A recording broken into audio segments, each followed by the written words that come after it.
Hello and welcome to the program. Today's question is, how do you value a business?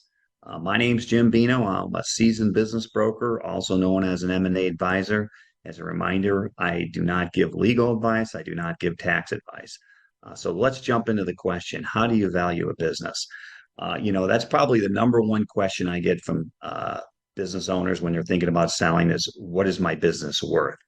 What do I think it will sell for? So I first want to preface this, and when I go over things, I'm talking about a broker's opinion of value. This is not, how a full-blown business appraisal is done, where you're going to hire, a certified appraiser to do that. This is, when I value a business based off of, what I think it's going to sell for, most reasonable selling price.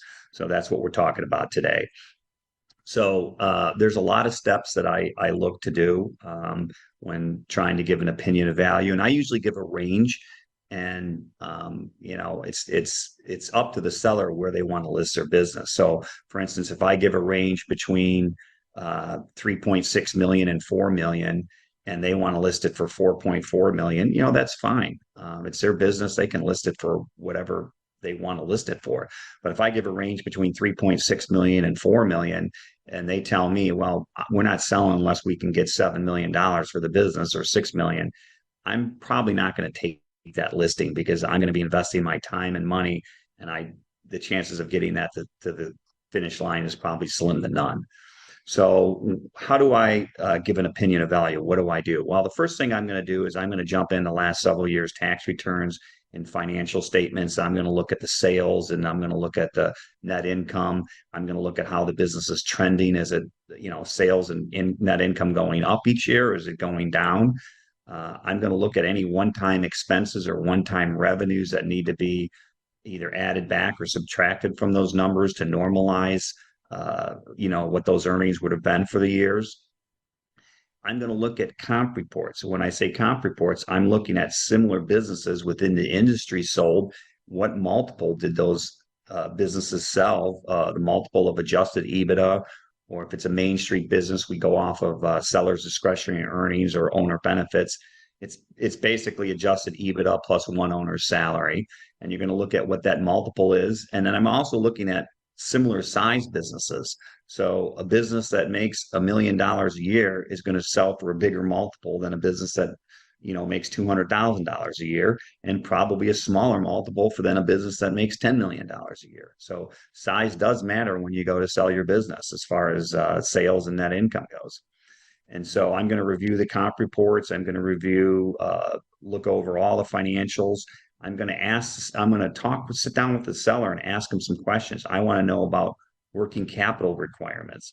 Some businesses require large working capital, or what I call operating working capital. It would be not the accountant's definition of current assets minus current liabilities, but really the inventory plus the accounts receivable minus the accounts payable. And, some businesses, all the buyers, all the customers pay up front. So there's not a lot of working capital required. Those are very attractive to buyers. So if you're dealing with B2B type business to business sales, sometimes the accounts receivable can be $500,000 or even $1 million.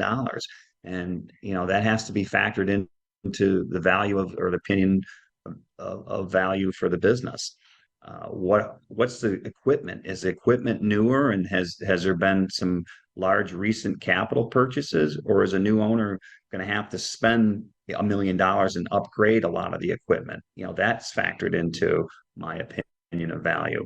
And then lastly, I kind of look at the strengths and weaknesses of a business. So to kind of generalize things, what a buyer is buying is they're buying the future cash flows of the business.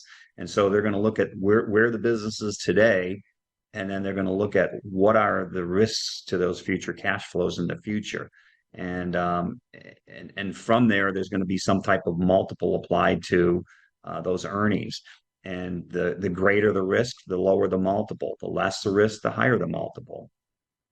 So let's spend a few minutes and kind of talk about what are risks to buyers, and what's good if you're a seller, and is your customer concentration.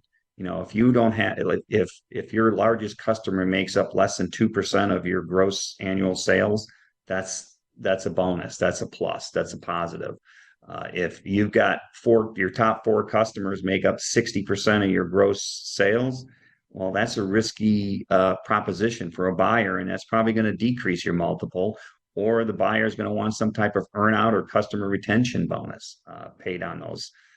How sticky are your customers? Do your customers come back over and over again, or are they one and done? Give you an example of a sticky customer is the CRM or customer relations management program I use. It's $600 a month. I mean, I'm sorry, $600 a year, and I've got thousands of buyers and sellers in my database. That company could come to me and tell me, we're doubling your price. It's going to be $1,200 a year now instead of 600. I wouldn't like it, but I'm certainly not going to switch to try to save $600 and have a decade worth of contacts trying to transfer over.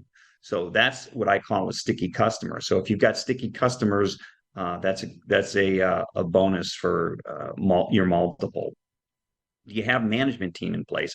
This is huge. If you're the owner and you have all the touches, you're talking to all your big customers, you talk to all the suppliers, buyers are going to get nervous.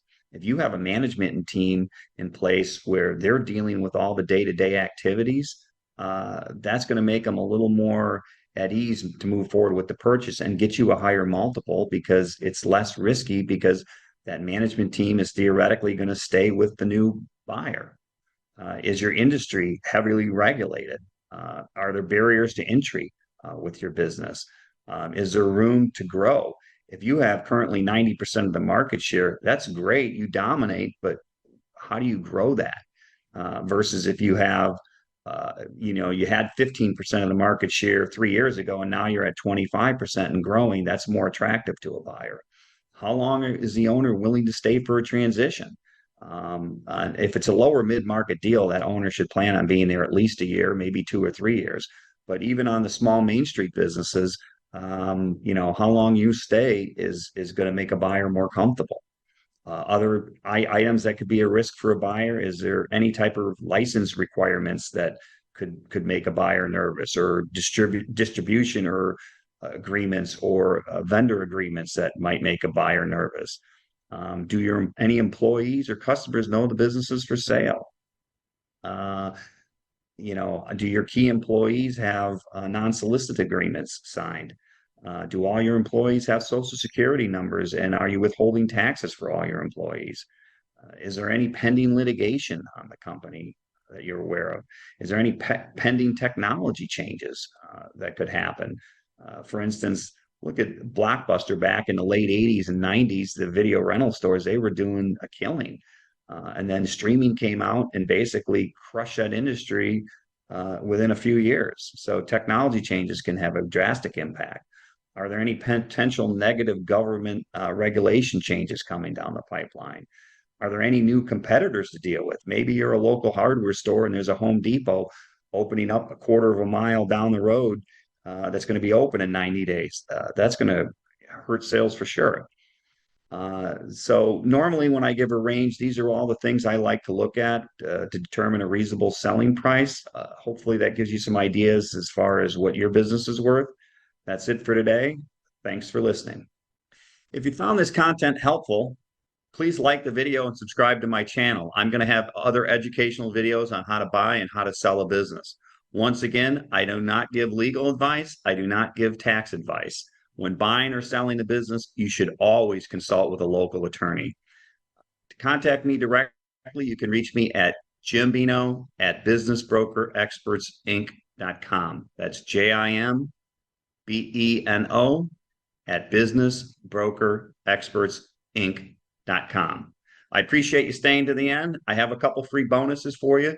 Just click on the link below and fill out a quick question. And I've got 2 free reports I want to send you. Thanks again.